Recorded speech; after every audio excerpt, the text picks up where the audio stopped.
देश का बजट आया, उम्मीदें लाया, लेकिन कैसे बनता है देश का बजट और ये होता क्या है? दरअसल यूनियन बजट में सरकार अपने पूरे साल का लेखा जोखा संसद के सामने पेश करती है। पूरे साल क्या हुआ और कितनी जीडीपी रही, इसमें यह भी बताया जाता है कि सरकार के किस मंत्रालय को कितने पैसे एलोकेट किए जाएंगे। कुल मिलाकर इसमें बड़े तौर पर आने वाले साल के लिए प्रस्तावों का ब्यौरा पेश किया जाता है। अब बात करते हैं कि बजट बनाया कैसे जाता है। इस पूरी प्रोसेस में फाइनेंस मिनिस्ट्री, नीति आयोग और सरकार की बाकी मिनिस्ट्रीज भी शामिल होती हैं। अलग अलग मिनिस्ट्रीज फाइनेंस मिनिस्ट्री को अपनी मांगे बताती हैं। फाइनेंस मिनिस्ट्री के बजट डिवीजन पर इन सभी डिमांड्स को ध्यान में रखते हुए बजट बनाने की जिम्मेदारी होती है। बजट बनाने की पूरी प्रोसेस को काफी कॉन्फिडेंशियल रखा जाता है। बजट पेपर पहले राष्ट्रपति भवन में ही छापे जाते थे, लेकिन साल 1950 में बजट पेपर लीक हो जाने के बाद से इन्हें दिल्ली के एक सिक्योरिटी प्रेस में छापा जाने लगा। साल 1980 से बजट पेपर नॉर्थ ब्लॉक में ही प्रिंट होने लगा। बजट छपने के लिए भेजे जाने से पहले फाइनेंस मिनिस्ट्री में हलवा खाने की रस्म भी निभाई जाती है। ये रस्म क्यों शुरू की गई, इसके बारे में ज्यादा कुछ क्लैरिटी नहीं है।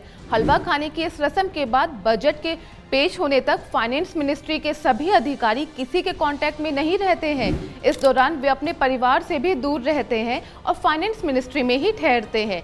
नॉर्थ ब्लॉक की सिक्योरिटी की सारी जिम्मेदारी इंटेलिजेंस ब्यूरो, दिल्ली पुलिस और सीआईएसएफ की होती है।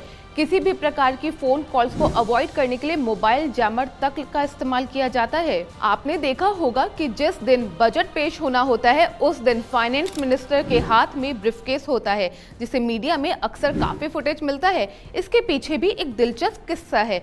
ब्रिटिश संसद को विश्व की सभी संसदीय परंपराओं की जननी माना जाता है। बजट और ब्रीफकेस परंपरा की जननी भी ब्रिटिश संसद ही है। 1733 में जब ब्रिटिश प्रधानमंत्री और फाइनेंस मिनिस्टर रॉबर्ट वॉलपेल ब्रिटिश संसद में देश की वित्तीय स्थिति का लेखा जोखा पेश करने के लिए आए, तो उससे जुड़े दस्तावेज एक चमड़े के बैग में रख कर लाए थे। चूंकि इस बैग को फ्रेंच भाषा में बुजेट कहा जाता है, इसलिए जब हर साल वित्तीय लेखा जोखा लेकर वित्त मंत्री संसद में आने लगे तो कहा जाने लगा कि वित्त मंत्री बुजेट खोलेंगे और तब पता चलेगा कि उसमें क्या है। साल दर साल इसे बुजेट से बजट कहा जाने लगा। अब नजर डालते हैं अभी तक के बजट की कुछ दिलचस्प बातों पर। साल 2016 तक रेलवे बजट यूनियन बजट का ही पार्ट हुआ करता था, लेकिन 21 सितंबर 2016 को मोदी सरकार ने रेलवे बजट और जनरल बजट दोनों को ही कंबाइन कर दिया।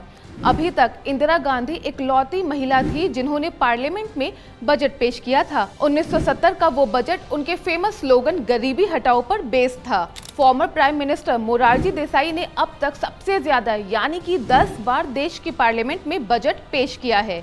1991 में पेश हुआ मनमोहन सिंह का पहला बजट अभी तक के इतिहास का सबसे खास बजट रहा, जिसमें उन्होंने काफी स्ट्रक्चरल रिफॉर्म्स को पेश किया था। उम्मीद तो यही है कि इस बार के बजट का आपके और हमारे घरेलू बजट पर अच्छा असर पड़ेगा।